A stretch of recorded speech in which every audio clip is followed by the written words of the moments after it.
apa pemilu di kita memang lebih unik dari daerah lain kan? Kita punya Parlok dan Parnas gitu. Uniknya waktu pertama kita punya Parlok, tapi sekarang masyarakat Aceh tidak lagi melihat itu sebuah keunikan lagi. Oh gitu. Oh ya. Karena kan dengan keadaan terjadinya perubahan di Aceh, itu kan menjadi sebuah pemikiran yang harus dikonstruk ulang di tengah-tengah masyarakat. Jadi apa yang membedakan adanya Parlok di Aceh itu dengan tidak adanya Parlok? Karena melihat dari segi penjawantahan visi misi Parlok pun tidak begitu nampak. Jadi kalau seandainya masyarakat itu lebih aman, aspirasinya tersampaikan melalui Parnas, salah Parlok juga tidak mendapatkan apa-apa gitu. Dengan jempol dari masyarakat kan. Kemudian itulah yang saya yang kita pikirkan di kalangan akademisi, apa yang membuat Parlok itu bisa berbeda dengan Parnas, dengan isu-isu ataupun momentum yang mereka bawa dan kemudian mereka implementasikan di tengah-tengah masyarakat. Kalau dulunya kan isu yang paling gencar kan implementasi MOU Helsinki ke dalam UPA misalnya. Yang hari ini kan juga stagnan, berjalan di tempat. Persoalan kedua di Aceh ini realisasi dan bagaimana dana OSUS itu dikelola. Karena kan dana OSUS itu kan cuma yang ada Aceh dan Papua, yang secara nasional itu nampak. Tapi kan ini juga menjadi satu beban yang pada dasarnya itu harus dikerjakan dan harus dijawab oleh Parlok.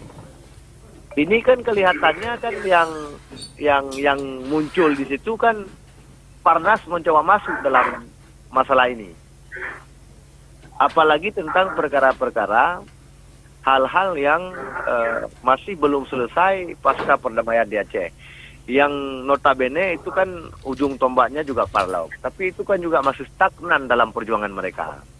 Hal inilah yang kadang-kadang yang akan membawa satu hal yang nantinya akan berbalik kepada Parlok sendiri daripada masyarakat, tuntutan masyarakat dan apa yang mereka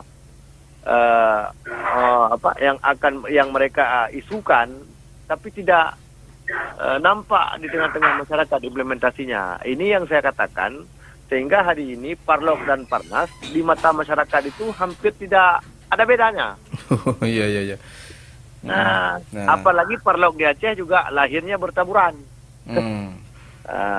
Kan? Udahlah ada Parlok baru lah istilahnya. Dengan isu yang baru dan dengan visi misi yang baru. Jadi ini yang menjadi perhatian kita bersama, bahwa apa sih kelebihan ada Parlok di Aceh? Oh, pembawa aspirasi daerah. Apa sih aspirasi yang dibawa? Oh, ini. Berapa persen sudah berhasil? Bahkan kadang-kala ada hal-hal yang membuat citra mereka buruk di tengah masyarakat. Ini yang perlu dijawab oleh Parlok itu sendiri. Itu yang pertama.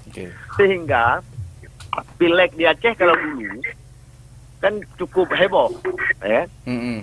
Tapi hari ini kan kalau dulunya mereka diantar ke KIP pendaftarannya berjibun masyarakat dan macet jalan, hari ini coba lihat Parlok dan Parnas sama saja kan. Orang yang datang ke KIP itu sama saja.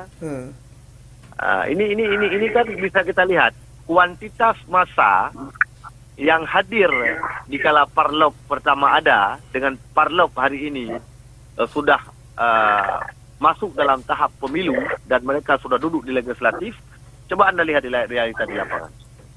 Betul. Tidak ada perbedaan lagi. Nah, ini yang menjadi catatan bagi kita di Aceh. Bagaimana Parlok ini kita genjot kembali, dan mereka sedikit banyaknya maulah berdiskusi ataupun maulah mengajak kita dari akademisi untuk memikirkan bagaimana Parlok ke depan ini betul-betul menjadi hal yang diperhitungkan di Aceh. Nah, ini yang perlu kita berikan